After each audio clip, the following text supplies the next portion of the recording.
Good morning, everyone. Thank you to my fellow leaders for your timely and salient remarks.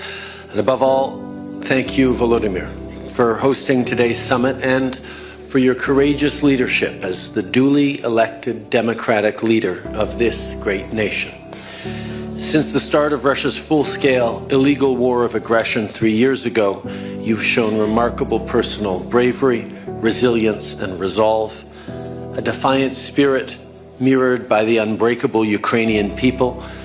You continue to inspire me and tens of millions of my fellow citizens back home in Canada. But let us be frank, you and the Ukrainian people should never have had to endure even a single day of this unjustified, brutal war, let alone 1,096 of them, or more accurately, over 4,000 of them since Russia illegally seized Crimea back in 2014. This is not a conflict Ukraine wanted, provoked, or asked for in any way. This is a war started for one reason and one reason only: Russia's desire to erase Ukrainian history and expand their empire.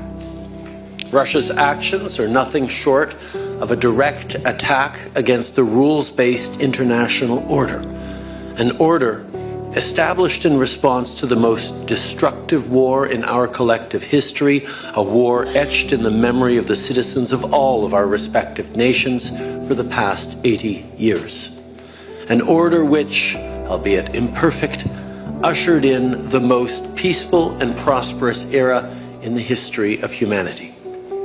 We cannot go back. We cannot return to an era where might makes right. We must do everything in our power to enable Ukraine to secure a just and lasting peace, a peace that cannot be achieved without Ukrainians at the table. That is precisely what Canada is focused on. Canada has been a steadfast, unshakable partner to Ukraine since the beginning, and that will never, ever change.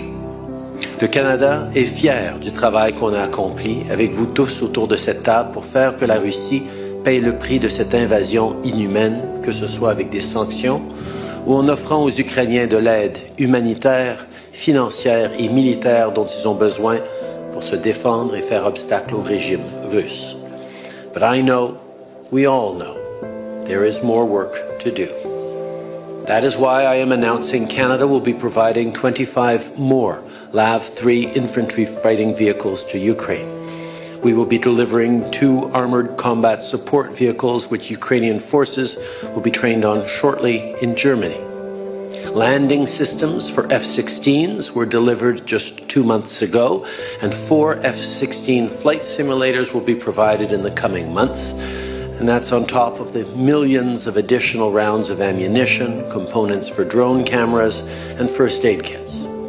We're also dispersing the first installment of the $5 billion in assistance to Ukraine funded through revenues from frozen Russian assets, along with providing a grant to help Ukraine maintain its energy security in the wake of consistent, reckless attacks by Russia on Ukrainian energy infrastructure.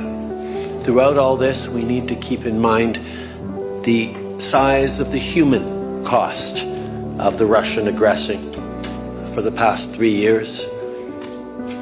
Ukrainians who've lost their lives fighting courageously for their land, children taken from their families and homes and communities, which is a disgusting war crime, and violence subjected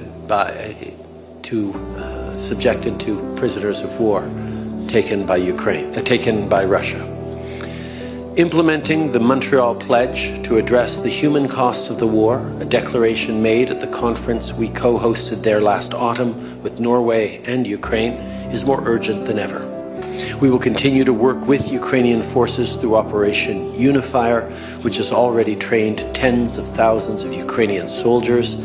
And once a just peace is secured, Canada stands at the ready to work with our partners around the world to provide Ukraine the security it needs for the peace to last, allowing it to recover, rebuild, and prosper. Regardless of the great distance separating our two countries, Canada knows this is a war that we cannot afford to ignore. I know the stakes. Canadians know the stakes. All of you around this table know the stakes. And most of all, Ukrainians know the stakes. This is a war of aggression on Ukraine's people, culture, identity, and very existence. But it's also a war on our way of life. It's a war on democracy, on the rule of law, on self-determination, a war on justice, and a war on truth. At this critical moment, I think of the words of the great Ukrainian poet, Taras Shevchenko, whose works have been echoed by millions of Ukrainians as a source of inspiration. You must fight on, you will triumph. God is helping, leading. At your back are justice, glory, and sacred freedom. That excerpt was proudly recited in Independence Square by Serhiy Nihoyan, the first martyr of the Revolution of Dignity, shortly before he was killed. And 11 years later, it continues to ring true. Ukrainians will triumph because Ukrainians are fighting for what is right. But they cannot and should not do it alone. It's up to all of us in this room and around the world to meet this moment as well. And we can't wait. The moment to stop this war of aggression, the moment to defend democracy, the moment to stand for our shared values is now. So let us seize it. Merci beaucoup, mes amis.